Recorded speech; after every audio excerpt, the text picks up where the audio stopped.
What's going on, my friends? Welcome to episode 171 of the Gay Gap Podcast.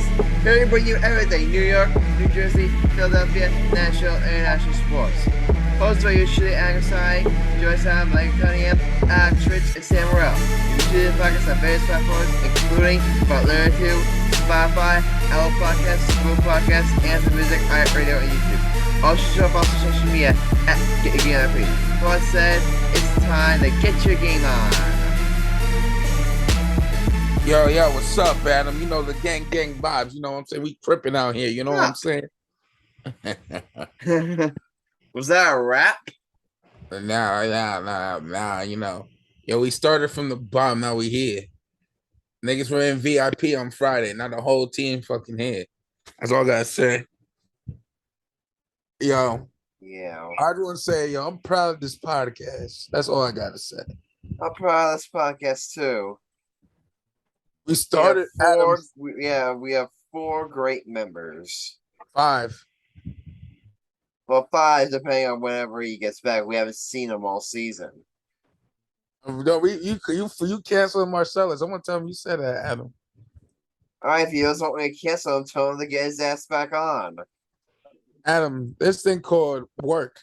You work from home. He works in the New York City. Just remember that. Well, it's not his fault, but if he can't make episodes, he can't make episodes. So what's on the show today, big boy? Well, Adam, first of all, on the show, first of all, we hope everyone had a very happy 4th of July. Sam, do you want to tell us our 4th of July story? So we went to an Italian restaurant on America Day. Yep. And then we also went firework hunting, which consisted of me screaming as loud as I possibly can in a car while driving for 15 minutes trying to hide. Sam was just driving me everywhere. We were looking at the fireworks, and then when he saw it, he's like, fireworks! And he just drove, right after them. And tell me how when you guys FaceTime me and you guys saw my fireworks at my uncle's house, and y'all said y'all coming to the cookout. We're coming. We may have to come next year. It's not maybe we come to the cookout. It's no, we coming to the cookout no matter what. And we also celebrated my birthday on that Friday, ladies. Yeah, we all also. So I guess we all want to wish Mike Cunningham a very happy birthday, my boy. Happy old. 29, right? Yeah, baby, I'm still sexy. Happy 29th birthday. And me and Sam, next year you turn 30, you old bastard. I can still get pussy. That's all that matters. And guys, I was with Sam for 13 hours. I may have to kill him now. Never again. Oh yeah. Oh yeah, our time in Jersey City. I had a really good time, and at that place, I took a photo that it could become a very great meme. What's the photo, dickhead? What's the photo? If I showed you, Sam would literally kill me. What's the photo? Come on. Show us. Sam, you know what it is. Tell me. What's the meme? I would love to know. So I would kill you. Show us the photo. Sam, do I have permission to post it in the group chat? I'm not sure what you want to post. Just post it, you idiot. Just post it. All right, fine. Just so you know, if anyone posts this on social media, you all are dead. Except for Sam if he wants to, since it's kind of his photo. Post it. It was my birthday. I could post it. Fuck you talking about? No, you can't. No, you can't. If it's that bad, no, you can't. What is it, Adam? Where's it at? He didn't post it yet. It's in the couch.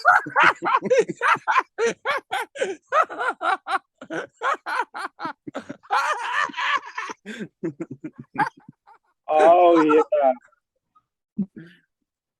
Yo, guy put it on Adam. Michael, you post that, you are dead. Hold up. I may put this on the air, because share. I may share this on the air.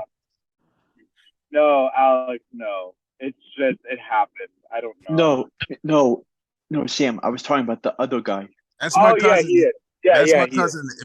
If you disrespect him, I'll fuck you up. Don't play. That's my I didn't cousin. know. That's my cousin. Don't play. Don't play. I will fuck you up if you disrespect him. We're not going to do that. I don't think Alex is disrespecting him. I'm just saying in general. I'm just saying the comment was out of pocket. I'm like, the fuck. Like, come on, use your fucking head. Yo, damn. Don't worry, I've been Alex prank bitch. Now we slept. Oh, damn, you're so easy to fool, bitch. Sam, this gonna be my new contact picture for you. No, why? Again, you get. Remember, Michael's Alex. That shit never leaves that group chat. Adam, I may put it on the air just to fuck with Sam. If you ever do that, will kill. No. Here's what's happening. If you do that, Sam will kill me, and then I'll have to kill you. No. It's I would kill him, and then I would say, Adam, you now have to take that off the air. Okay. If I find that on the air, I may put it on my Instagram. Just to fuck with Sam. So, Adam, do you mind if you just, you know what I'm saying, right? You got what I'm putting down, right? I get what you're saying. But yeah. Michael's birthday, great 4th of July, great. We hope everyone, had a great, amazing week. So let's start the show, shall we? Yeah, let's not waste a single second because we have not wasted one single second so far. We've wasted too much, guys. We've wasted too much time already talking about some BS. So let's just dive right. Let's just dive right in here. Let's dive right in. What BS? We haven't talked about any BS. That's what I'm saying. Before we start talking about BS, let's do it. All right, let's talk about. We'll get to NBA in the second half of the show, but I feel like we have to open the show with our lovely baseball team, the New York Yankees. They lose 2-3 at home to the Chicago Cubs. Guys, can I explain something? Go ahead. Sam is right. We can't win without Judge. Let's just be real. Guys, we ain't seeing October this year or September. We ain't seeing September or October. It's time to go back to our other sports. It's time to wait until October and wait until September, wait for football season and then basketball season. Being a Yankees fan, the dream is gone. It's not pretty. It's not pretty. It's not pretty. It's not pretty. Because let's look at the first game. You get shut out by former Yankee Jameson Taillon. Guys, you want to know what his ERA is this year? Jameson Taillon of the Cubs, 6.15. How much? 6.15 earned runs. That means he allows over 6 runs every 9 innings. That's how bad Jameson Taillon is. And guess what? That's the guy that pitched a shutout against you. You must really suck. Yeah. And then you win the second game. You score 6 runs. Okay, good. Bravo, you had a great game. Stan hit 2 home runs. Yay. Then you get to this game. You're up 4-1 on the Cubs. You have this game won. And you're going to say a thing. Domingo Germán's cruising. He's cruising. He's got 9 strikeouts. He's at 74. He's got 9 strikeouts. Only allowed 1 hit. He's throwing a 1-hitter. Through getting to the 7th inning and only 3 walks at 74 pitches. What does this idiot manager do? Puts in Ian Hamilton. That's what he does. He's so quick. He's like, oh, I gotta go to a reliever. Our bullpen's rested. Our bullpen's rested. I gotta go to a bullpen. I gotta go to a bullpen. I'm not gonna say that word, but Boone. I'm not gonna say the other B word that I was thinking of, but Boone. Can we talk about how shitty He's throwing. He's literally cruising. Don't give me any third time through the order. Don't give me any of that BS. He's cruising. He just pitched a perfect game not too long ago. Let Domingo Roman get through the inning. It's like, why is he so quick to why is Boone like always so quick to go? So yes, I understand the bullpen's rested, but if your starter's pitching well and he's at a reasonable pitch count, just leave him in. At least try to get through the seventh inning, or at least try to get through the seventh inning. But instead, the decides to go bullpen, and what does the bullpen do? Completely implodes. Now, that being said, as idiotic as that move was by Boone, as moronic as the move that was, I'm not going to sit here and say that was necessarily the entire reason that the Yankees lost the game. Because they had one out, they had a runner on first, and then know what happens? You didn't have to guess the first out. What happens? He gets a ground ball right to Gleyber Torres, and what does Gleyber Torres do? He completely boots it. He had in the inning double play ball right there, and Gleyber Torres completely boosts him out. Now, I'm a Gleyber Torres fan. I think I like him as a player. Overall, I do like him as a player. You cannot make that type of error. So this has been a huge problem for Gleyber Torres. Really his entire Yankees career, but especially this season. He's had too many dumbass places, either on the base paths or on the field. He's made too many easy freaking mistakes. And I'm sorry. You're telling me right now, he's a free agent, not this offseason, but after next season. He's not free agent after this season, but after next season. If you're telling me right now, am I signing this guy to a long-term extension? I'm sorry, I'm not. He's made too many mental mistakes. And I'm sorry, his offense is just not good enough to make up for it. He's one of the better hitters on the team. I've said that multiple times. I'm sorry, his offense is just not good enough to make up for all these easy, stupid mistakes. Because that mistake right there, a lot of his mistakes were bad, but they haven't necessarily cost the Yankees games. This one cost the Yankees a game. And if you're in October, if you're trying to make a postseason run, you cannot have game-costing mistakes on defense. I'm sorry. If you guys know what I'm referring to, I set the link to the casual chat right now. Just watch the play. Just watch the play, and hopefully you get as frustrated as I did. I know the play you're talking about, and my big thing is, guys, your second best player. Like, who is the best player on this team right now? I want you to actually think who, other than Judge could shut it out. Who is the best player on this team? Because I could tell you who the best player on this team is right now. Who? As of right now, in terms of overall, I would say Volpe. Yeah, Volpe. And you know and guys, you know what the problem with that is? Yeah. How is your rookie at 21 years old? How 22-year-old. 22-year-old. So when most people don't even get into the league for their rookie season until 25, 26, Volpe got in there at 22. How is your 22-year-old rookie currently your best player? You know how sad that is? You know what that speaks of? Poor roster construction. Yeah, because some people would be like, "Oh wow, that just means Volpe is that good." Don't get me wrong, Volpe's amazing. He's going to be a stud. He is going to be such a stud next season and the seasons prior to this, or after this one, he's going to be a fucking star in this league. No doubt about it in my mind, he will be a star in this league. There is no reason that he should be your best player right now.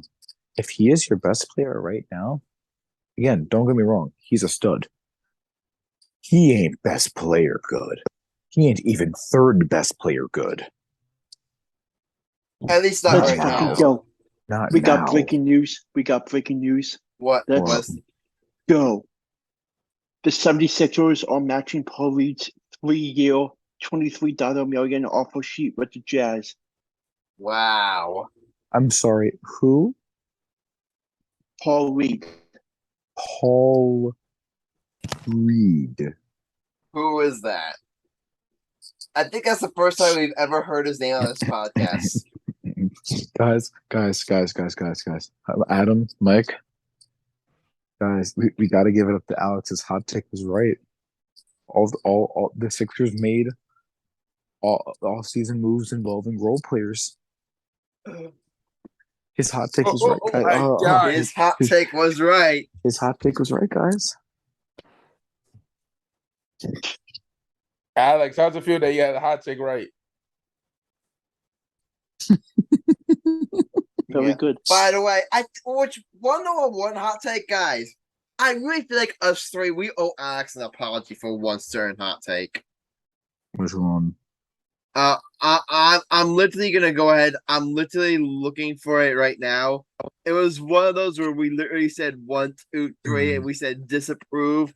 No way, Alex. I think we owe you an apology for this one. Let me go find it and let me post it in the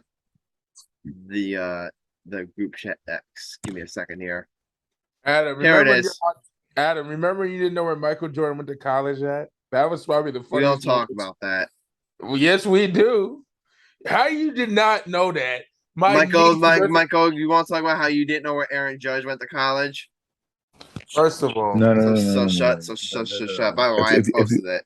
If you want to get Mike, you don't do that. What? You just bring up how the fact that he said Tyler Jenkins' shot isn't a top 5 buzzer beater of all time. Yes. That's what you bring up. Okay. first of all, it's Chris Jenkins, not even Tyler Jenkins. If you're gonna roast me, at least get the fucking name right, you prick. I don't care if it's Chris Jenkins, Tyler Jenkins. I Nigga, don't if give you're a fuck. if you're gonna put the stake on it correctly, say the nigga's name right. Thank you. Still, All right. was his shot not good? Nigga, he just shot at the buzzer. You know how many niggas shoot shit at the buzzer?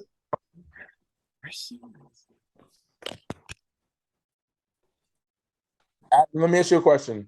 All right, but guys, I posted it in the casual chat chat right now. You guys check it out. This is what we owe. Yeah, I saw it. We owe him an apology. Alex, did you see it?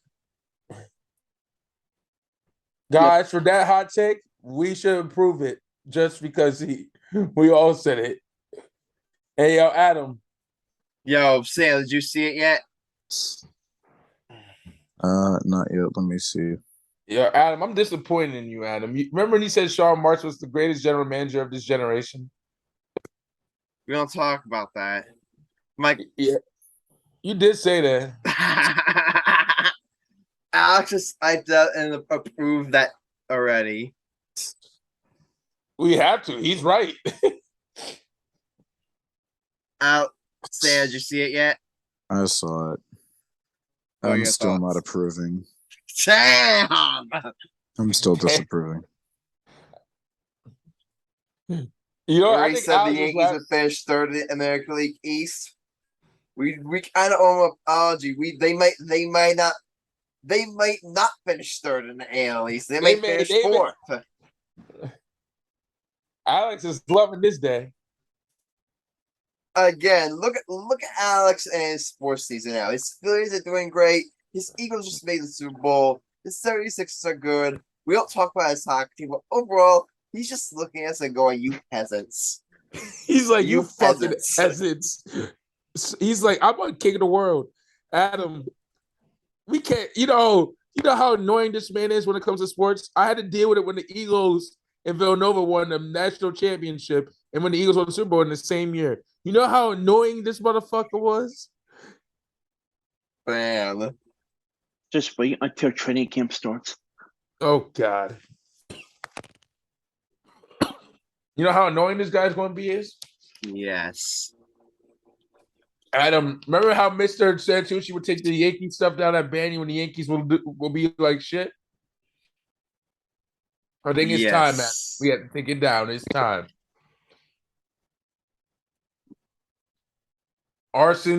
Adam, imagine Aaron Judge automatically comes back around, is like, fuck it. My team is losing so bad without me. He just turns around, we make it to the World Series.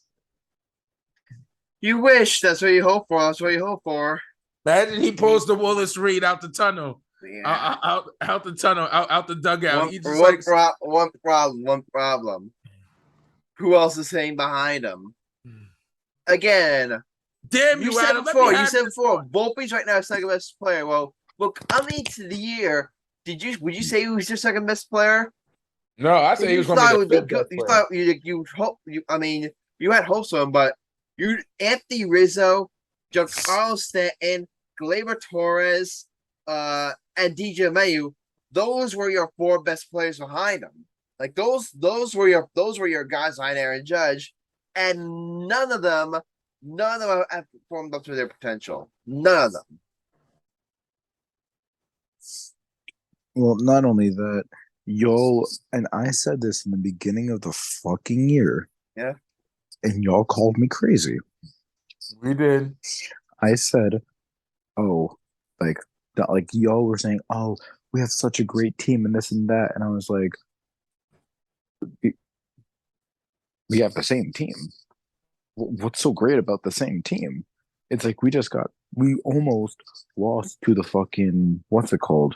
The Guardians. We almost lost to the Guardians. We got swept by the Astros. What makes you think this team is going to actually change and do something?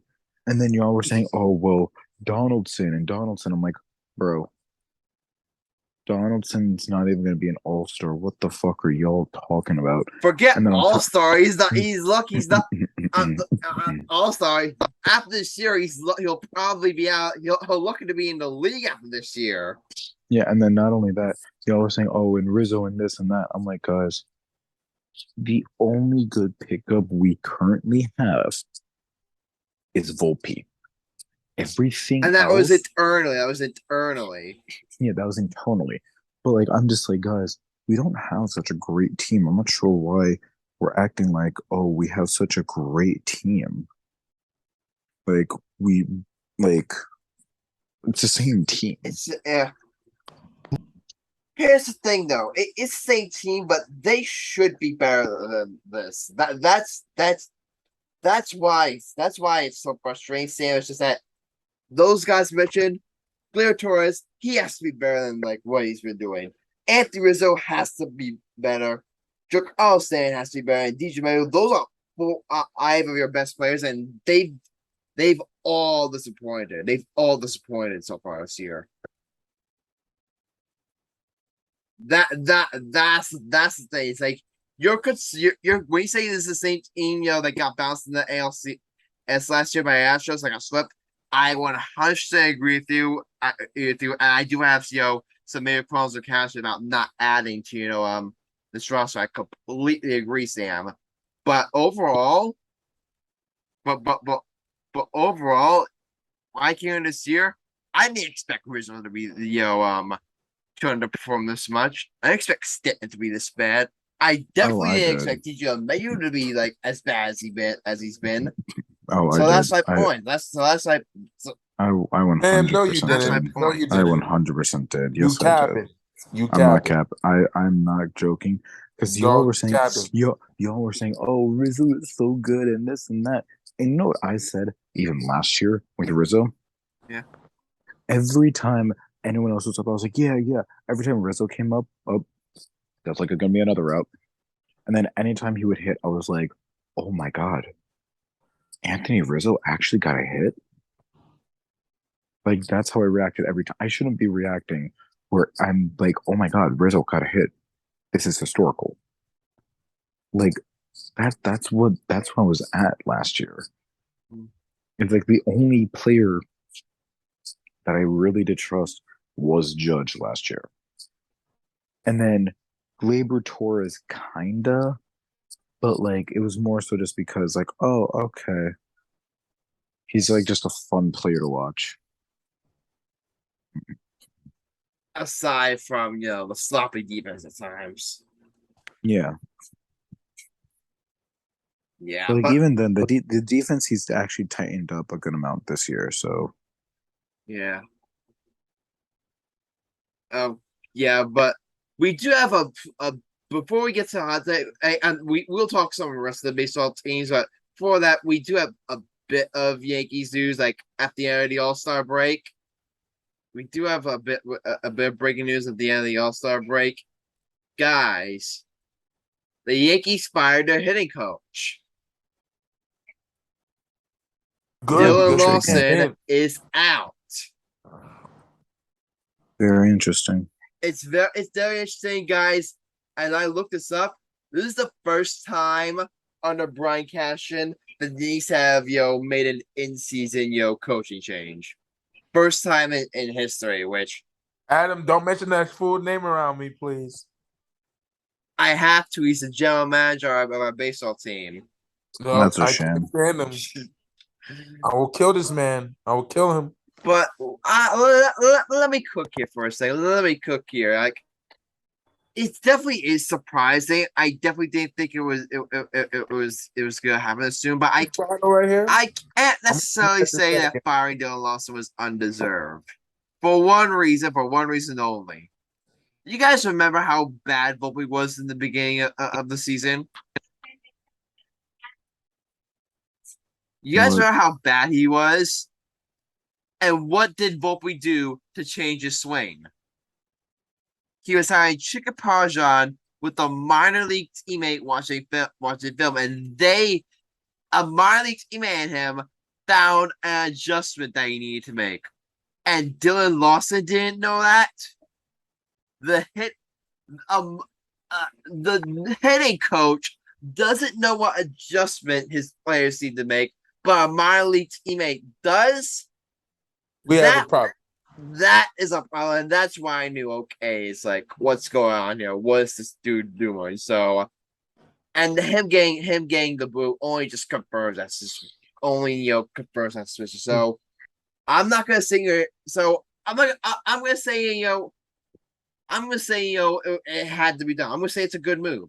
I'm gonna say at this point, like it was the right move. But I do want to ask this. A couple of years ago, leagues had another head coach by the name of Mark Staines. I believe they got rid of him after the 2021 season, right? Or was it 2020 season? I don't know. Now all of a sudden they're firing another head coach after 2 years. How many chances is Brian Cashman going to get to hire the right head coach? As many as possible. That's the one problem. That's the one problem. I understand Cashman is like basically a member of the house of a family at this point, and let's be honest, let's be honest, Sam probably has a better chance of getting marrying someone at the club than Brian Cashman does of losing his job. Oh, fuck you, Adam. He has a point, Sam. He has a point. Brian Cashman is like deep in. First of all, I'll make Brian Cash. I'll make it Brian Cash. I'm gonna make you a personal challenge here. Yeah. If the Yankees win another World Series under your belt, I would say 10 nice things about you on air. Okay. And if you don't make the Yankees good in the next 5 years, I may have to kill you and then cut No. I have an idea. If the Yankees win World Series under Brian Cashman, we all have to write out apology letters and read them on air. Done, but say if he doesn't win a World Series under his belt again. If he doesn't, Can we kill him? Because I want to kill him, Adam. We'll come on the air. We'll come on the air. Can I kill him in real life? No. Why? I want to kill him. No. Like Skip Bayless, I want to kill him. Jose No. and Brian Cashman. I want to kill No. all three of them. And light No. them on fire and do arson. No. How about you like arson, Sam? Exactly. I do, but no. Why not, Sam? We love killing people. No, we don't. You know I'm packing, Sam. You don't say that live on air, because then it has to be put off of air. Yeah. I'm Jewish. I'm a black Jew. You can't sue me. Actually, if you're a black Jew, that's even worse. No, if I was a Palestinian, that would have been worse. No, black Jew. The regular Jew, black Jew, trust me.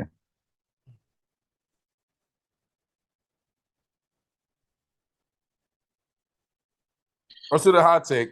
Yeah, Right. we will. One good thing about is that a broadcaster spoke today, and he said the next Yankees hitting coach is that there will come from outside the organization, which I think is a good thing because I think all these previous guys have come from inside the organization. I really feel like this is Brian Cashman. Like maybe I'm being too optimistic here, but I really think that the Yankees look outside the organization for this Honestly, one. I know, Adam. I have a suggestion. Sorry to interrupt you, buddy. Yeah. I know he's a Hall of Mike. They should hire this guy. He's a Hall of Famer.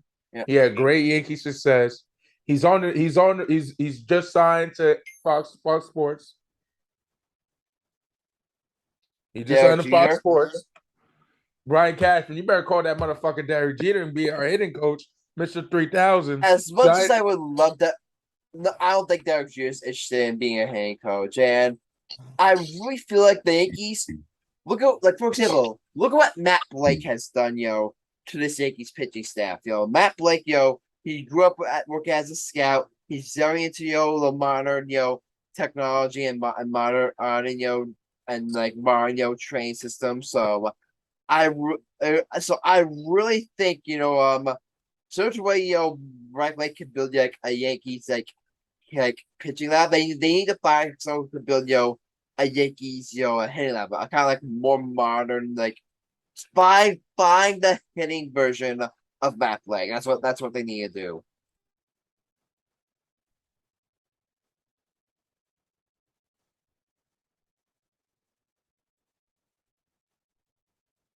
Okay, yeah, but all right, guys, we do have more baseball stories to get to, but I'll give you guys. Do you want to do them before or after the hot take? Let's do less baseball because I want to get the show before 12. So. I know. The Mets. We'll give the Mets some love. They won 6 games in a row, so that is good to go on a winning streak of that after the Mets have just been completely we all know how disappointing the Mets have been so to win two against the Giants, who are a very good team, and then sweep the Arizona Diamondbacks, who are an excellent team, and then win one against the Padres. That's good. Like that. That is impressive, and you can see them. Maybe this could be where the Mets find such breaks out, because one thing we know about is they do have talent. Lindor, Nimmo, Alonso, McNeil, Marte, Alvarez, they're all talented players. So will these guys finally start playing to the back of the back of base right now? The Mets did lose 2 in San Diego, but I feel like winning 6 show you gotta feel good about yourself. You gotta feel good. Now, can they keep this up? I don't know. Will they make the playoffs? Probably not. But if you're a Mets fan, I'm just looking. You just got I said this for. See if they just carry some sort of momentum, the rest of the season. Just go down fighting. don't go into the offseason on a whimper. Just go down, and try to build some momentum heading into next season.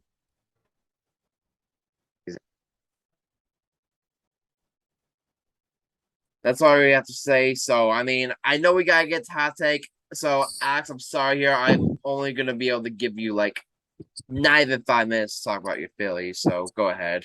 Oh God, no. I know that they have fallen to the Miami Marlins today. Aaron Noda started for them, and he wasn't on point with his velocity and his pitching, but as of now, they are 48 and 41 on the season. Heading into the break, I think that's a pretty decent beginning. I know that they start off the second half of the season with San Diego, and it should be interesting to see how they match up against their pitching staff. And I, I'll actually be at the game on Saturday. Oh, nice. Game 2 of the doubleheader against the Padres, so that should be cool. Yes. All right. But I mean, you guys, you're probably 0.5 games out of the wild card. So you guys have got, I said before, I didn't know like if you guys had a real how much I don't know how much I like your chances of it, but that last wild card is right there for the taking for you guys. You guys could easily, I mean, between you and the Giants, I think you're a better team, than the Giants. So I definitely like your chances of holding on to that last wild card. Now, will you guys make a run to the World Series again? I don't know, probably not. But if you guys could just make the playoffs, that's a good thing. That's a good thing. And like possibly a year where Trey Turner really has not hit up to his stairs. If next year you can get Trey Turner going, and then you get Kyle Schwarber, heading above the Mendoza line, and yet this Castellanos doing his thing, and Bryce Harper doing his thing, and if Aaron Nola can bounce back, this Phillies team I really feel like could be very dangerous. Mm-hmm. Yeah, same. I completely agree with you. All right, guys. You know what time it is?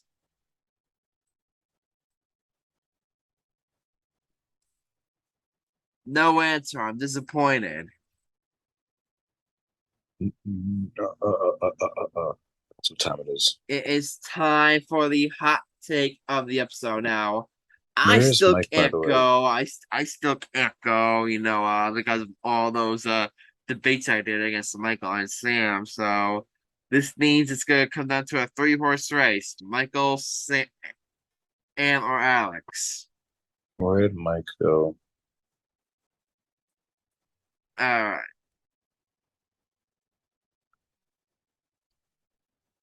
All right, so you guys ready? Let me pull up my thing here.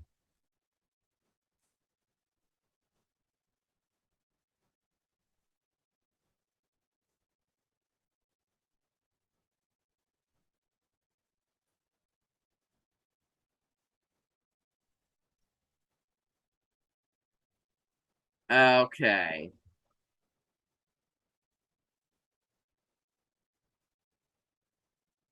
All right, guys. The wheel is spinning, starting now.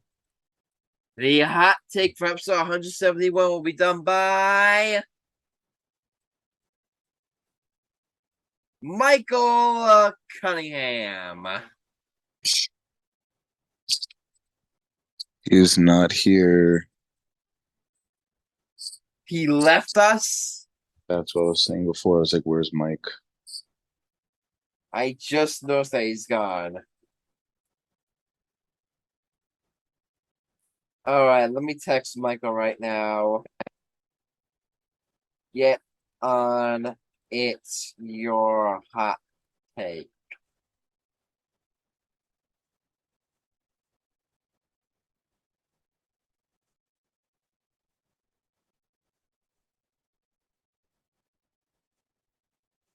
You better get back on before I take over his hot take by force. And then we can all disapprove. No, And it would count for him. I'll take over his hot take by force, and I'll argue why the Cowboys are going to finish in last place in the entire NFL this year. No, but here's the thing: it would count towards him, so you'd want something to disapprove. That is true. That is true.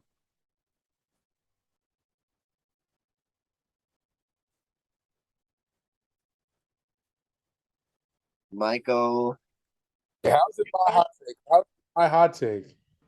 the wheel landed on you, so go. Bitch, who you talking to? You trying to get cut? Michael, is the wheel landed on you, so that means it's your hot take. So think of a I hot take, and hopefully it'll get approved. Okay. Unless you want me to hijack your hot take and argue why the Cowboys are going to finish in last place this year. That's the dumbest thing you ever said. We're not doing that. No. Okay, then go. My hot take is why Sean Marks is probably the worst general manager, one of the worst top 5 worst general managers. Not one. That the Brooklyn Nets trade in 2012, 2013 was the worst trade of all time. Oh, okay, good. Ooh, Good. All time, that one might be bad. That might be a stretch. I said one of the worst. I said one of the worst trades. You said the worst. You're saying one of the worst now? Yeah, one of the worst. Okay, I thought you said the worst, and I was like, go ahead. Oh, here's why I say it's one of the worst trades. You basically traded for an aging Kevin Garnett and an aging Paul Pierce. That didn't go well. For a draft pick that could have had Jason Tatum, the Nets could have had Jason Tatum playing for them if they would have drafted that correctly. And then you have a bust for that season. And then you have Jason Kidd, who was probably an ill-experienced coach at the time, who shouldn't have been coaching for them yet. He should have been the assistant coach. That's one reason. 2, let's just be real. Paul Pierce didn't fit in that system, Adam. You know what I mean? You could agree on that. I agree. And Kevin Garnett was way out of place because he was like in his 15th year in his career. He just didn't feel like he wanted to be a Net. He felt like he should stay in Boston, that he was going to retire in Boston. Let's just be real. Am I right, Sam? yeah. They looked way out of place. They got lucky about that Game 7 block that Paul Pierce had. They had Darren Williams, who was injured all the time. So they had to put Sean Livingston at the starting point guard, who just came back from a really bad leg injury.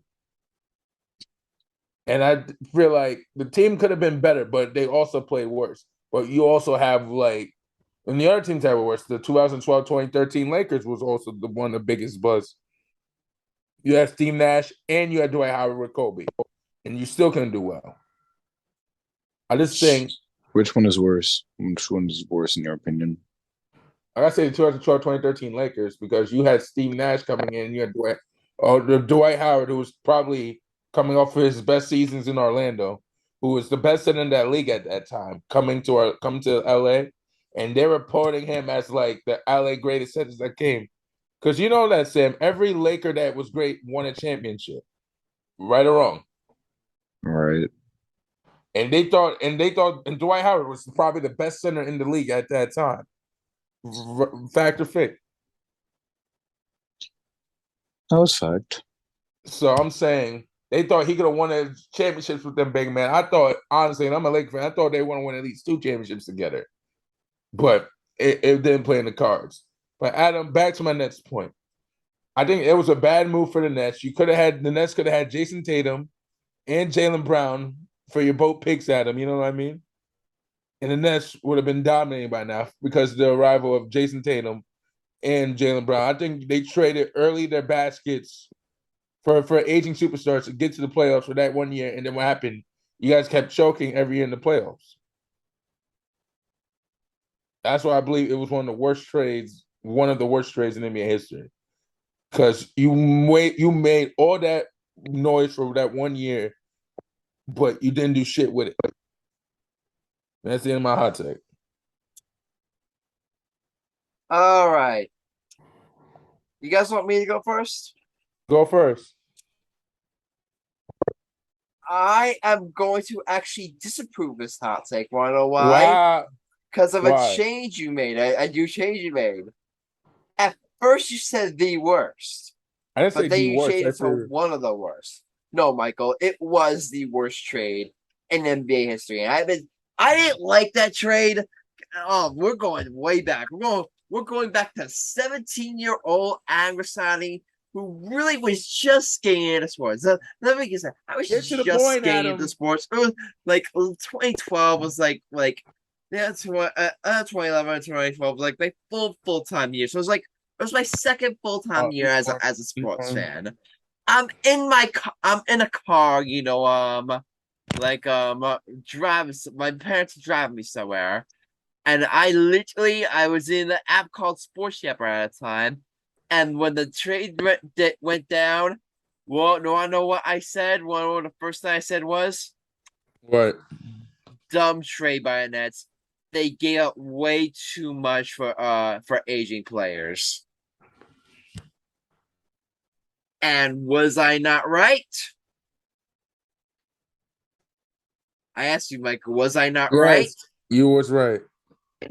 And that is what I mean. It was not only that you trade for aging players who Paul Pierce was far removed for his prime, Kevin Garnett was far removed for his prime. You trade for Jason was far removed for his prime, and you add them to augment a roster led by who? Led by whom, Michael? Jason Kidd. Nope. Darren Williams.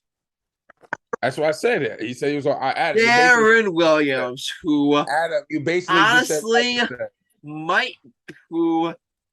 I'll tell you right now, one who's really breathing a sigh of relief at the Nets super team debacle is Darren Williams, because now he can look at it and say, wow, I'm not the biggest failure in Nets history anymore.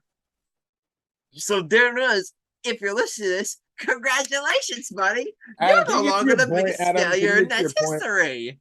Adam, can you get to your point, bro? Because Sam and Alex got to do their vote. You should take it. All right, but Michael, I'm gonna. That technicality may have bothered me, but I will approve this one because all the points you made were about it. I agree with all of them. It was the worst trade in NBA history, in my opinion.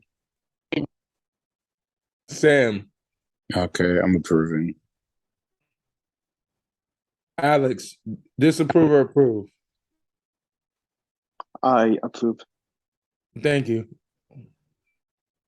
Honestly, I'm gonna if there's one flaw aside from that I would say, Michael, if there's one flaw, I would say I don't think that's really a hot take. I feel like that trade is consistently viewed as probably as one of if not the worst trades in NBA history. All right. All right, you guys want to talk some NBA offseason and summer league action? Yeah, did Sam just hang up on us?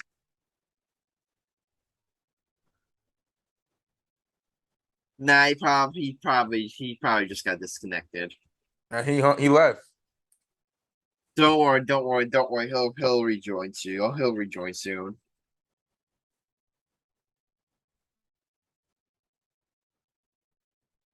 Sam's phone is about to die.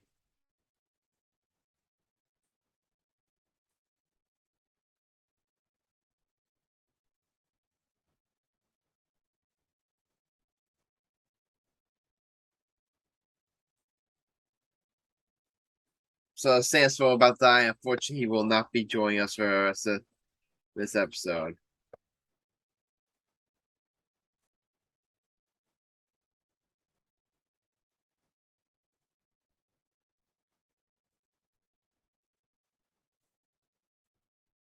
All right, but wow, this is awkward. I guess it's just two of us for now, Alex. Yep. Okay, so I mean, as far as the NBA is concerned, I'll talk. You know what? I did have some Nets thoughts that were going through my head, so why not? I'll just spit them out right now. Like Michael's got it, it's my podcast, so why not? So I've been thinking lately about what they're gonna do, this off season, and at first I with all the Damian Lillard rumors saying where's he gonna go, who's gonna trade for him, is it gonna be Miami? Is it gonna be the Heat? Is it gonna be the Heat? Is it gonna be the 76ers? Is it gonna be the Nets? And at first I was for trade for Damian Lillard because he's still one of the best players in the league. If you can get him for a couple draft picks and a player or two, then I was originally in favor of doing that. But now that I think about it, I just don't think Damian Lillard is what the Nets need right now. Because you look at the Nets right now, they're in kind of you're kind of in a transitional phase, after the disaster that was the Katie and Kyrie era.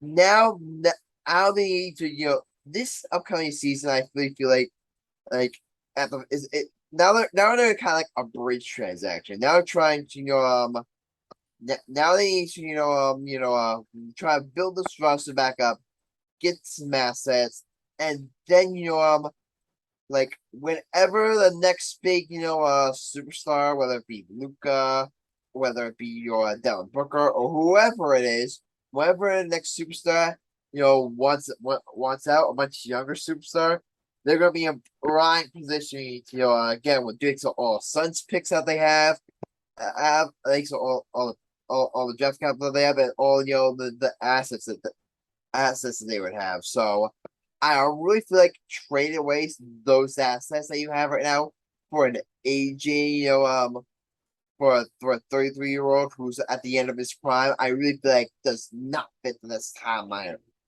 I'm right now. And now there is rumors that that could still be involved in the trade if Damian Lillard does go into Miami, which at this point is where he says he wants to go.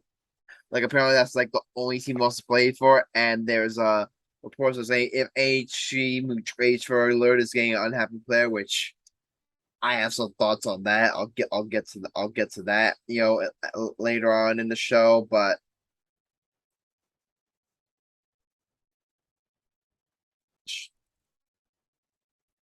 I'll get to that later on in the show, but I really feel like with I really feel like this. I really feel like as of right now, they're not the Nets roster right now. I really feel like if my team does go to Miami, there's rumors that that Tyler Hero would be an asset they would have to unload, make room for Lillard in terms of cap wise, and that the Nets would be the team to take him on. And I said last episode, but now even more so now, I am 100% in favor of the Nets getting Tyler Hero because the Nets right now they need young talent.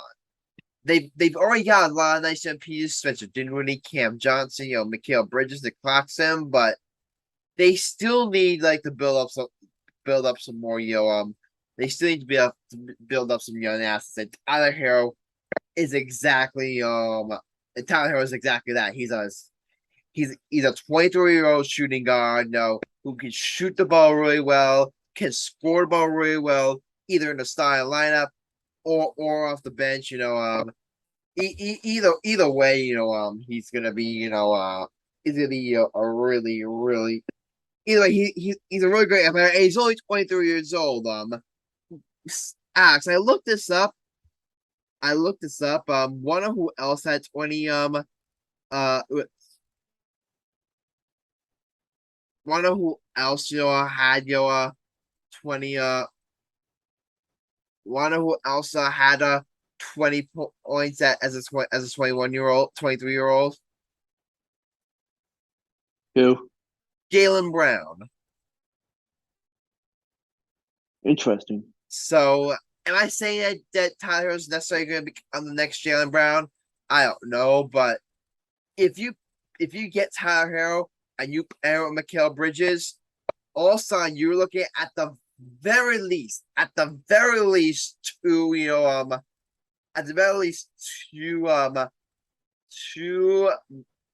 mid to two low to medium, 20-point scores on the team. Mm-hmm. So I would think if you trade Tyler to the Nets, where he becomes your second scoring option, he's like that, just 20 points a game. He could easily average, like he could easily average, I would say, 22 or more points a game in next year as the number two option. And you Aaron McHale Bridges, and all of a sudden you look at that Nets roster, you have Tyler Hero, Cam Johnson, Spencer Dinwiddie with a strong McGovern's all that young talent. That's a team that next year, are they a championship contender? No. But could they make some noise in the East? And could they be I would say they're a very disappointing team. And could they be a playoff team? I definitely think so. And then whenever the next superstar does, if Luka decides to ask out of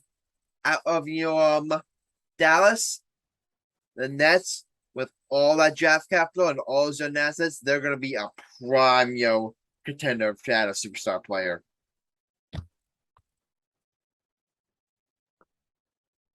Yeah, I totally agree with you.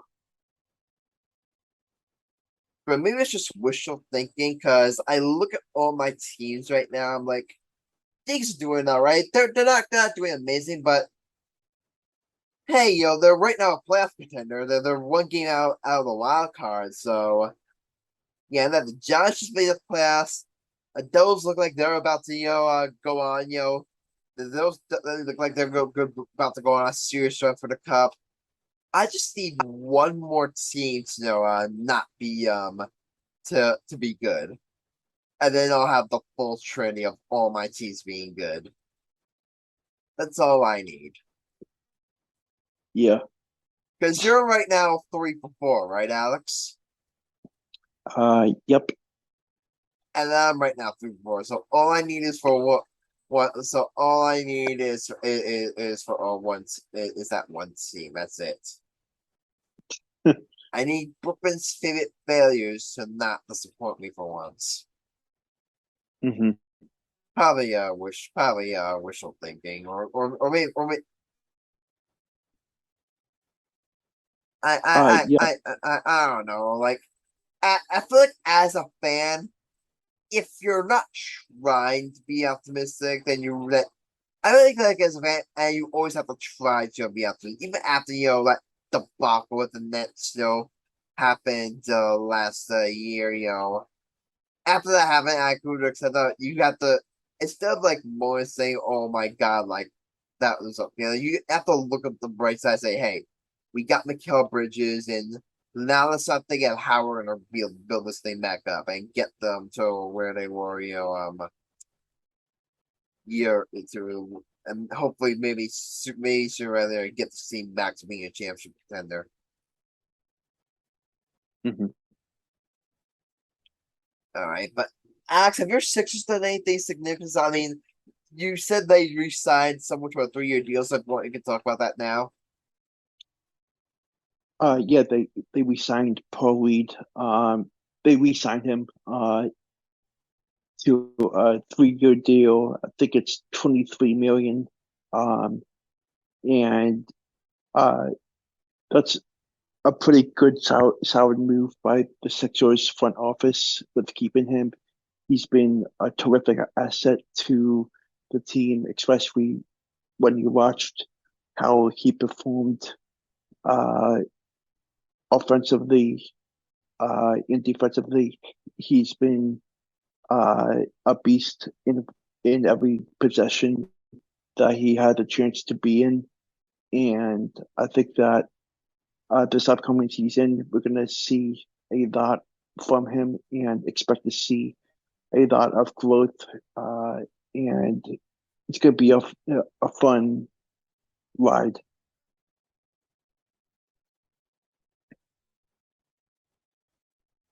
Yeah, definitely. Your Sixers is really good because of one thing is that Who's the second star? You guys re-signed Harden, right?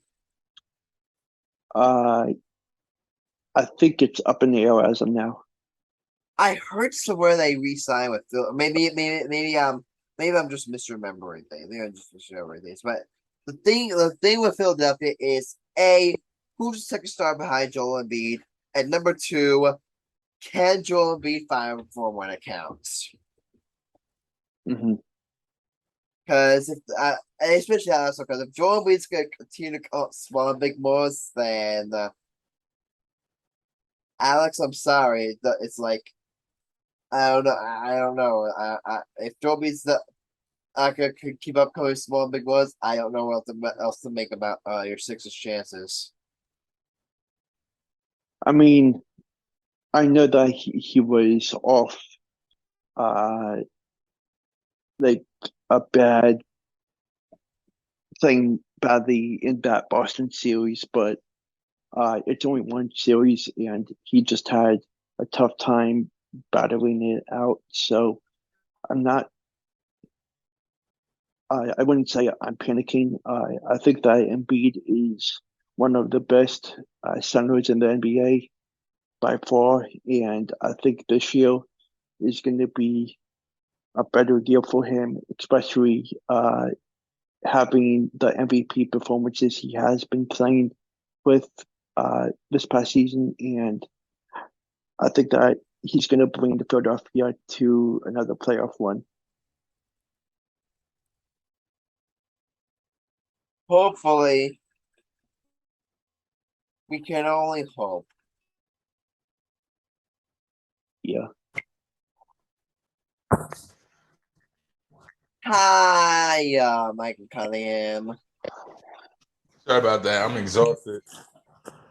It's all right. We're just talking basketball. I gave my thoughts on Brooklyn. I get Alex gave his thoughts on Philly. So, what? I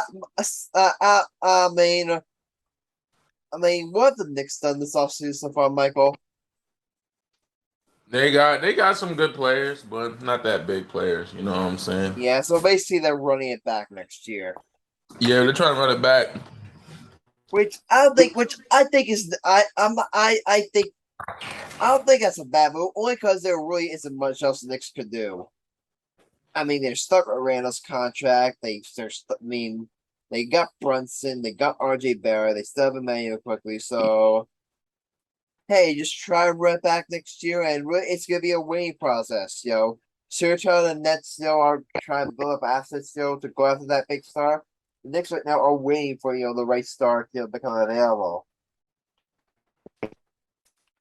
Yeah. And right now that star is available because even if he did want to go there, I do not think Damian Lillard makes sense for you guys. I think it can make sense, but he won't go here. Yeah, I just don't think a backcourt between Lillard and Brunson would work.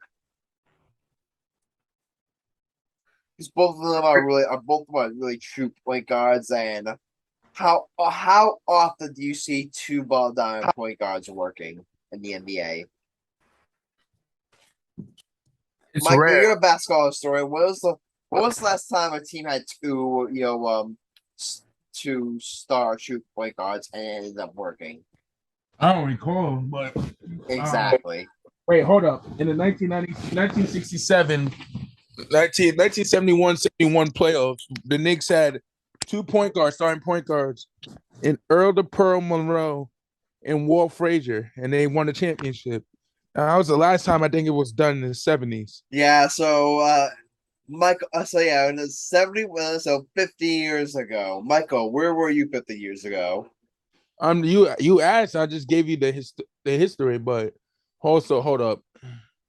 I know, Which reinforces my point. How if you get it out, it's like basically next to impossible to win a championship with two star point guards who need the ball a lot. But hold up, I know in college it was not to win a championship or to do well. Win a championship. Hold up, I'm trying to think who else. And the Knicks just got Devontae DiVincenzo from the Bucks, so that's a good move from the Warriors, which is a good move. Adam, I'm gonna tell you this: Mikal Bridges may go to the Knicks next season, bro. To go to Not play happening. to play with Jalen. Who did he win the championship with? Alex. Who did Jalen Jalen Brunson, I know this. and Josh Hart? So and they recruited him. So and they're all good friends. So they may play together. Just watch. How much longer is Mikal Bridges under contract for? I think this is his last year on the contract. Let me look. Let me look at it. He may go to New York Knicks, and I'm gonna be laughing at you when he does.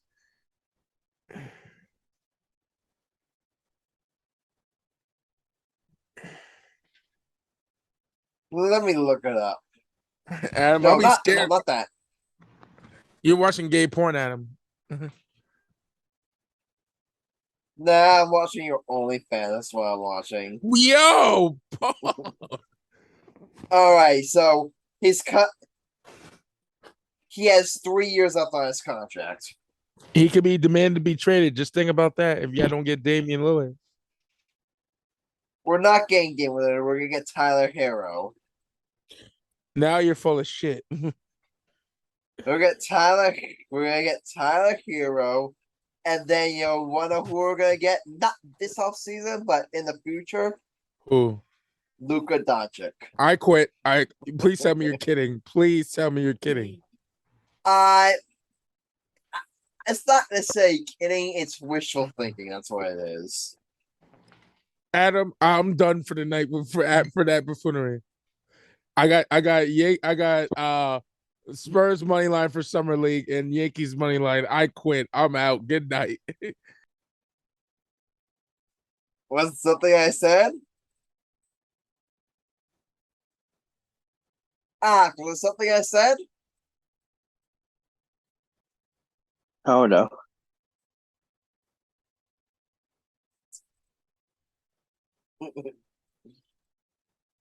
Imagine we revisit this a year or two from now, and the Nets do get Luka. Oh my I would god. be twerking so hard in this podcast.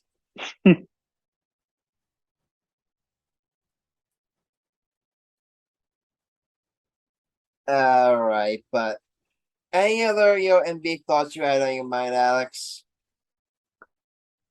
Not really. All right, you want to get to our bets in the game of the episode? Sure. Actually, you know what? I got a better idea. Yeah. It's just us two right now. It's just us two. Yeah. Meaning, it's just you and me.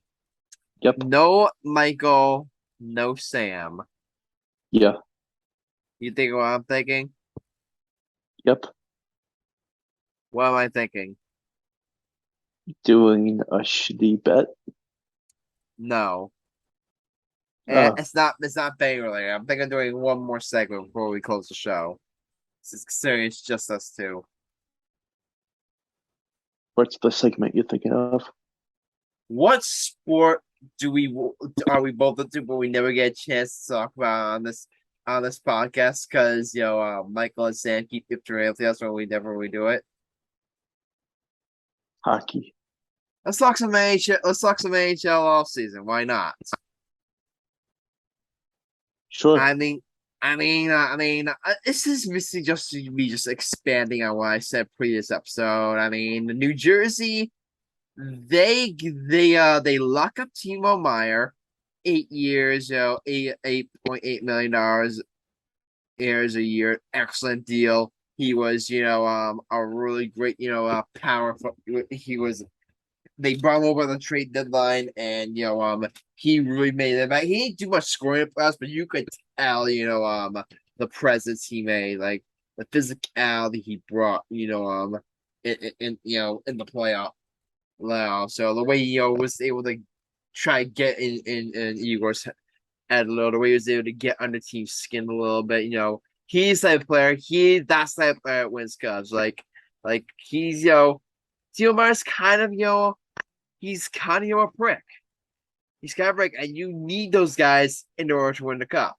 you need to you have guys that play physical that can score, and he is a. We all know how great Timo Meyer is at scoring goals. He scored 40 last year, and you put him in a full season with the Dell system.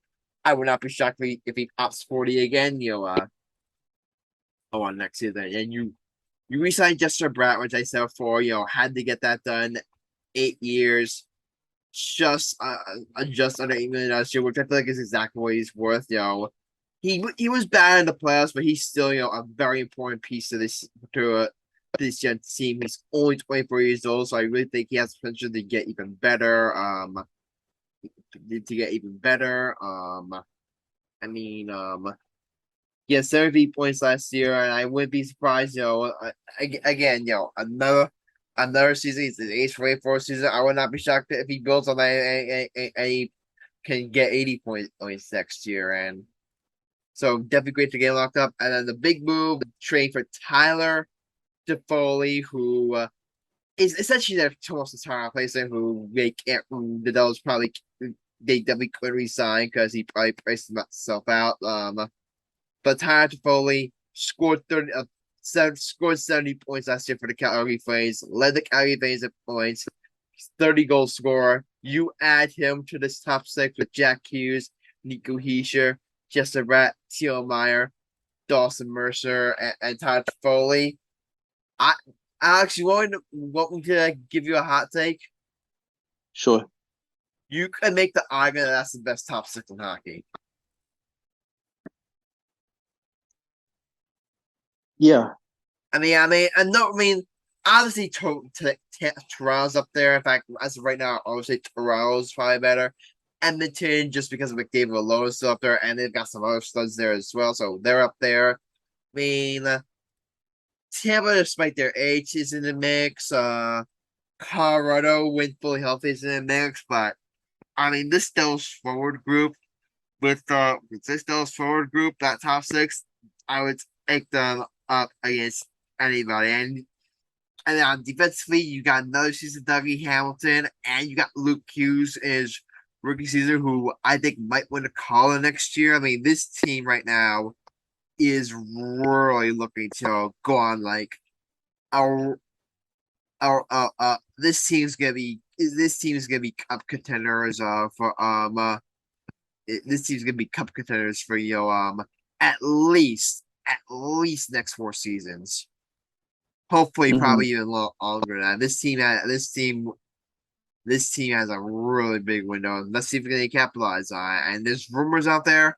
Do they go after Connor Hellebuyck? I don't know if you saw my tweet, Alex. I think they absolutely should, because because that's their only real true weakness is goaltending for the Devils. Vita Vanecek, we all, as great as was the regular season, completely fallen in the playoffs. And while I do like Kira Schmidt, I do think he has a bright future. How much are you gonna trust how much do you trust a goaltender who's 23 years old and may need more seasons? So even if it's just a rental, I think you bring in Hellebuyck for one.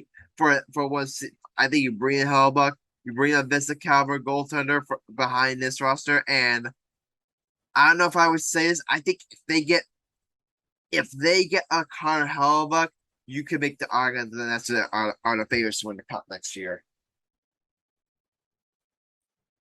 There's reports that did you see the tweet by Kevin Weeks? I have not. He said, next up, Jets All-Star goalie Connor Hellebuyck on the move. And we all know how plugged in Kevin Weeks is in. So, if they could get Hellebuyck, I know there's reports that say he wants $9 million AAV. The Devils definitely should not pay him that. I do not think he's worth that much money. In fact, the Islanders are saying it was Sorokin for what, $8.25 million a year. I would go above that for Carl. I would give that for Carl Hellebuyck. So, but if he can, but even if it's just for a rental, even if it's just for this season, and you don't have to power any of your major assets like Austin Luke Hughes or Simon Nemec, if you don't have to touch either of those guys or Dawson Mercer, then I really feel like you have to make the trade and you bring in the school player because right now the Devils are in win now mode. They're in win now mode. This is their window to go and win the cup. So right now he has to try and capitalize that. And if you bring Carl Hellebuck, he would definitely help you capitalize on it.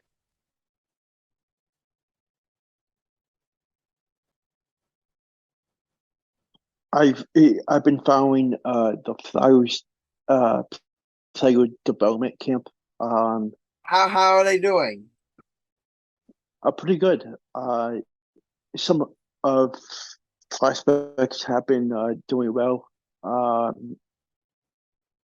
I haven't really gotten into like reading anything about it, but I scanned something the other day, and uh, it definitely sounds like it's moving strong in the right direction.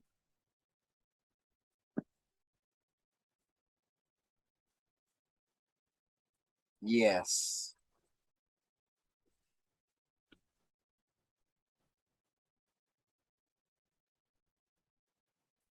But I mean the Flyers let's call it what it is. They're rebuilding. Yeah. It's gonna be I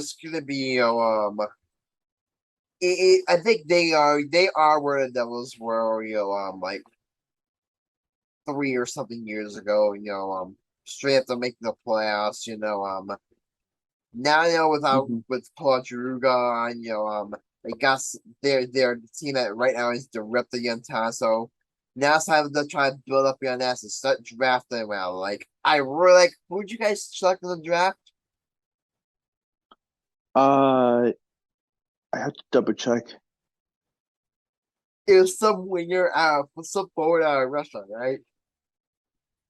Yeah.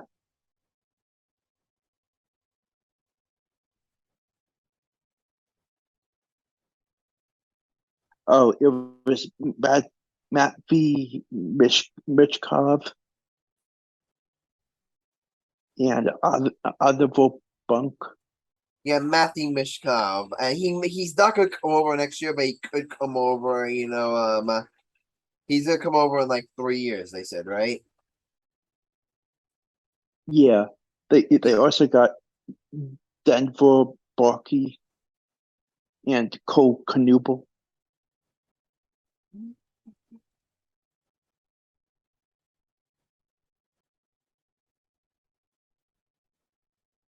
Yeah,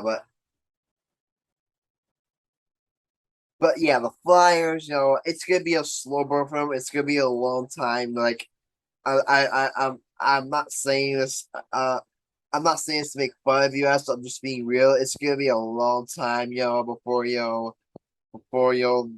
gonna take them a long time to build this thing back up. But hey, you bring them over in 3 years, you use these 3 years to start drafting well, developing well. Hey, maybe 3 years from now, the Flyers could be, where those are right now, or maybe or where they could be a real where they could be a real playoff contender and maybe a thorn, in the Metropolitan Division side. Mm-hmm. They asked me this on they asked like someone this like I remember like on social media. Yeah. Would you swim across the Hudson River if it meant your team won the cup? And I said yes. So let me ask you. Would you swim across the Hudson River if it meant you got to see the Flyers win a Stanley Cup? Yes. My man.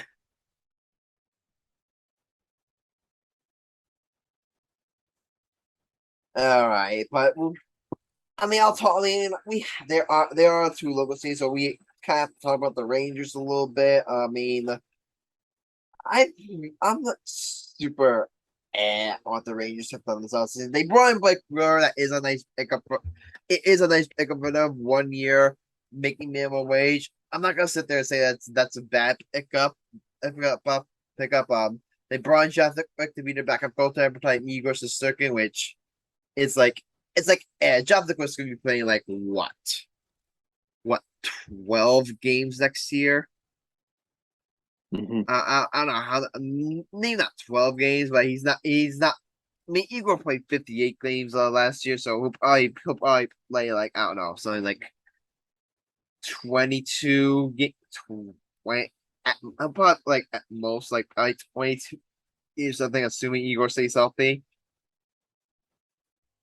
You might well say, well, what if Igor gets hurt? Well, if Igor gets hurt, the Rangers are done for anyway. He's literally, there so much of their team is built around their goaltender, and it's just so really. I really don't think I really don't think like you're saying what if you're really Jonathan Quick. You're already asking Jonathan Quick, to come in and pinch to play on back-to-back days, against some meager teams, which I really don't think is a that big of a deal. But really, it's just like there's rules they could bring back Vladimir Tarasenko, which I think that's probably the next move. But the big thing I really feel like Rangers, and this is why I'm still about their offseason, is just that they just got bounced by the Devils. They blew a 2-game series lead, and it really feels like the only big move they've made is changing the head coach.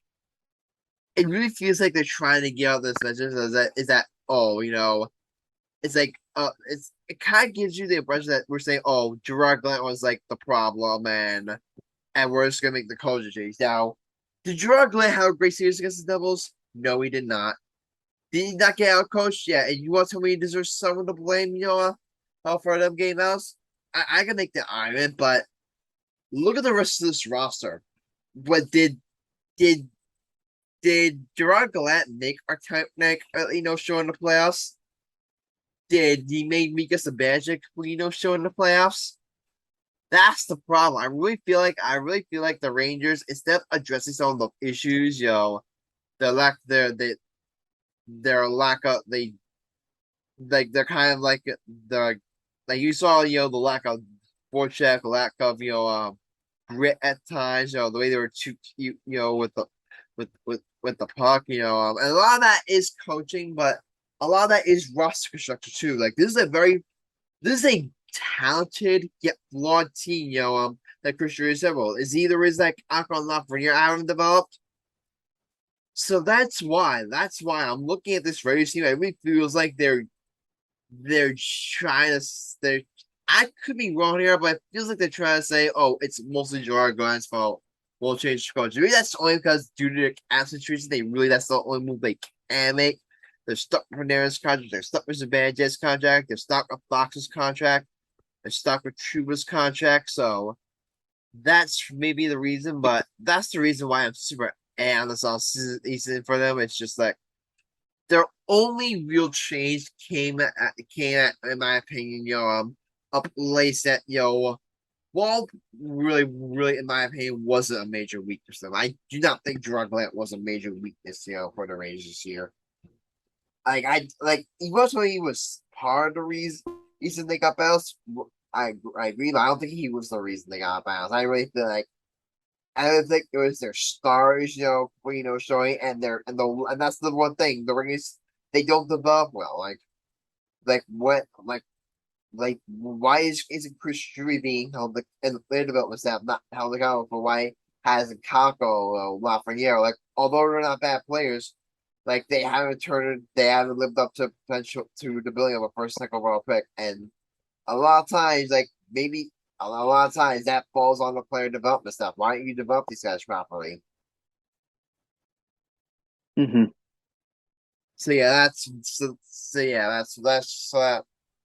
That's why Rangers are still going to be a good team next year. I definitely think they'll at the very least be a playoff team, but as you tell me right now as a Devils fan, am I really scared of the Rangers? No, I'm not. Sorry, Rangers fans, I'm not scared of you. Carolina, yeah, I am. Yeah, and then they just beat us, and they're a really good team. But Rangers fans, sorry, I'm not really that scared of you guys. Sorry. We just beat you. We just hit you golfing. Why would I be scared of you?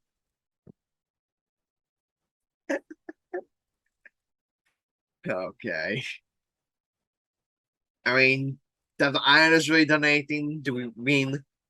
I feel like the Islanders are the least talked about team on this podcast. I don't know why. I don't really feel like you feel this pattern, Actually, I feel like whenever we talk I like that they'll at least talk about team so I wanted to talk about them a little. Have they really made any moves aside from lock up Sorokin? I haven't seen anything. Yeah, so basically I really feel like it's all about them just getting, I mean, maybe they bring back Zach Parise, but they locked up Bo Horvat, back in the season. So really, next season, I really feel like with a healthy, it's all about them getting healthy. Matthew Barzell missed a lot of time with injury. Brock, but so you get back Barzell healthy, you get a full season, of who's the guy that they Bo Horvat, you get a full season of Bo Horvat, and you really and that's really where you're and then hopefully maybe this Irish team can get back to where they were a couple years ago, where they went back to that conference finals. Mm-hmm. And then you look at that top half of that Metro Division. You got Carolina, you got New Jersey, you got the Rangers, you got the Islanders. That is a really deadly top four of the division. Yeah. Like I really feel like it's Carolina, New Jersey, then like a bit of a gap, then the Rangers and the Islanders, and then there's a huge gap. Mm-hmm. Yeah. But yeah, next hockey season is gonna be interesting. It's getting interesting. Like we'll have to see what happens. The rest of the offseason's not done yet. We'll have to see what happens with Hellebuck. We'll have to see what happens. With the Rangers. We'll see what happens with the Islanders. If there's any other moves that happen.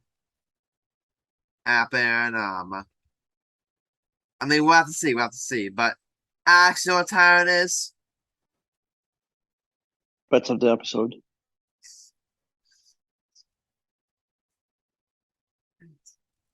All right, but yeah, it's time right now for the bets of the episode. Last episode, Volpe effed me over. I took the Yankees to win. They won, but Volpe didn't get a hit, so I lost my bet. Well, I think did you win yours, or did we all lose again? I don't think I won. I mean, Marcellus hit his. He had the Mets over the Diamondbacks and Senga over 5.5 strikeouts, over on the strikeouts, I believe. So Marcellus hit his bet. Michael hit his bet. He had Yankees. It was just that. I'm pretty sure he hit his bet. So we had two people hit our bets. Yay! Hmm. Yay!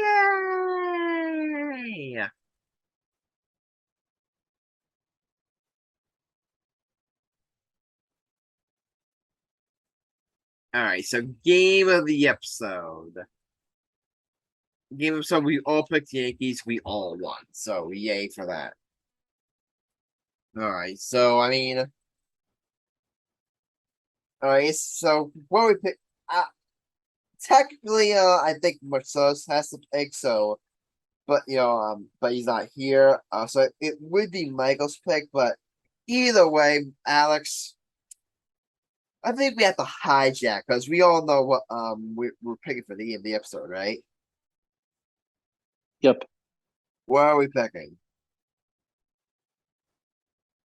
The All-Star game? The 2023 MLB All-Star Game.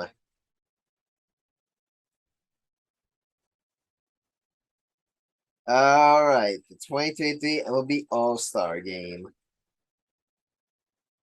And I'm tempted right now to pick this for my bet. Mm-hmm. But I'm tempted right now, but you know what? I'm gonna stick with the game that's up for now. I'm going National League. I feel like the American League they're good, but you got Judge who's hurt. You really Ty's a stud, and you got Garrett Cole's a stud, but really, I mean, aside from that, you really look at the American League roster, and really, is anyone there blowing? Is really anyone right now on the National League the American League team blowing you away? I mean, you got Diaz, you got Bo Bichette, but I mean, you got some great players, but no one is really there's not too many guys on the American League team that blows you away. You know, you look at the National League team, you got Ronald Acuna Jr. who's a stud. You got Mookie Betts who's a stud. Freddie Freeman who's a stud. Matt Olson, Luis Arias who's been a stud. Juan Soto. You got the National League team is just loaded. So I gotta go National League here. You know me, I'm a huge American League fan, but I gotta go with the National League. I'll do the NL also. Okay, I'll text Michael and Santa to get their bets in, to get their picks in. Mhm.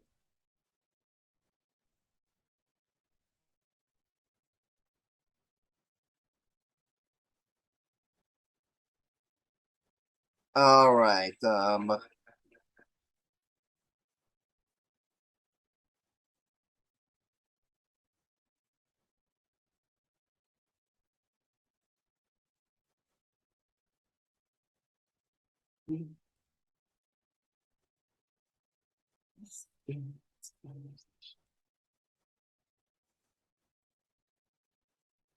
I'll do my bets. Yeah, you text me. You say it, the other. Make sure you text me yours so that way I don't have to write it down while I think of mine.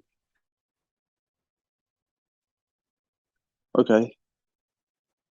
I'm gonna do a 2-game NBA Summer League parlay. Okay. I'm gonna go with Miami Heat money line against Phoenix and Sacramento Kings money line over the Clippers. Nice.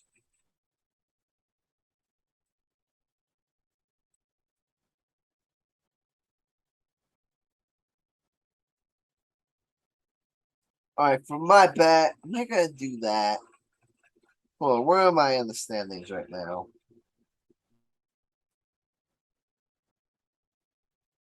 I mean, I still need to do that for our Instagram, but really, aside from that, but aside from that, it's just yeah. Let's see my. Let's see. Oh, great! My thing won't load. Fantastic! Yay!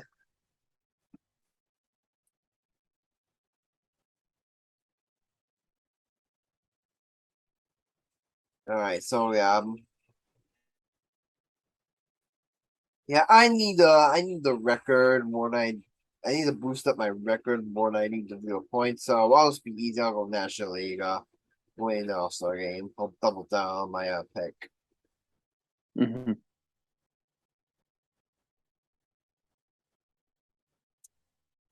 All right, guys. For rest of our episode. So before we end the show, Alex, I wanted to ask you: Yeah. have you tried out the new social media app that's been making rounds? I have not made an account yet.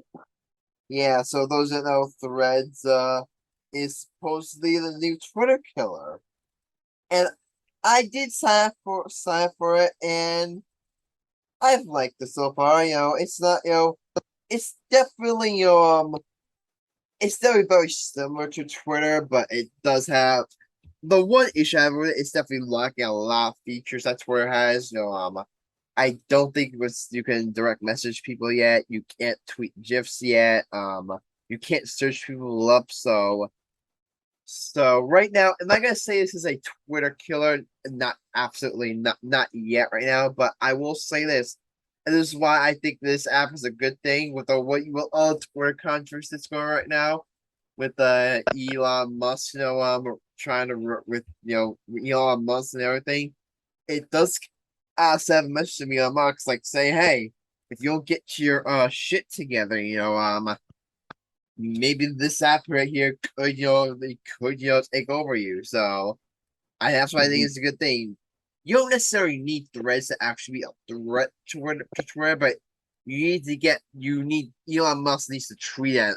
You need to get Elon Musk to treat it as a threat to Twitter. Maybe he'll step on scale and make correct obviously some of the issues that a lot of the issues that Twitter is facing. Mm-hmm.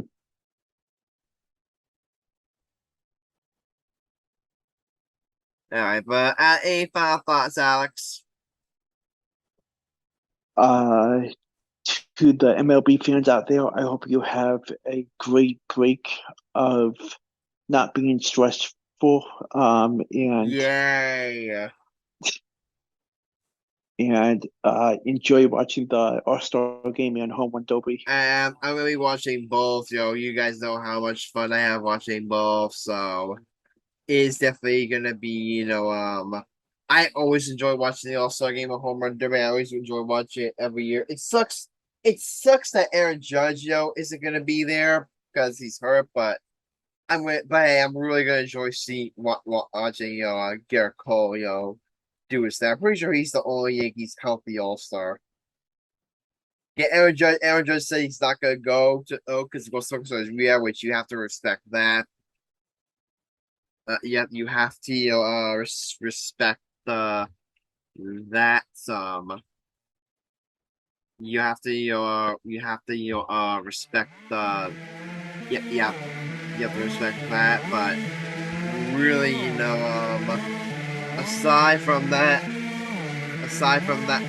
I'm definitely gonna enjoy watching it. I'm still gonna enjoy watching it. I'm gonna enjoy watching the home run derby. I'm definitely gonna enjoy watching the All-Star game. Yeah, same. Alright. But guys, that's it. That's 171 of the game podcast. Chili and aside, like I am Reich and Sam Morell. Like your about us, subscribe to the podcast. And for all enjoy conversations, leave a comment to YouTube. We got social media. We keep trying to say, future episode friends. Those are your Jesus fantasy. Eventually we'll leave it and dive in. See you next time. Until then, stay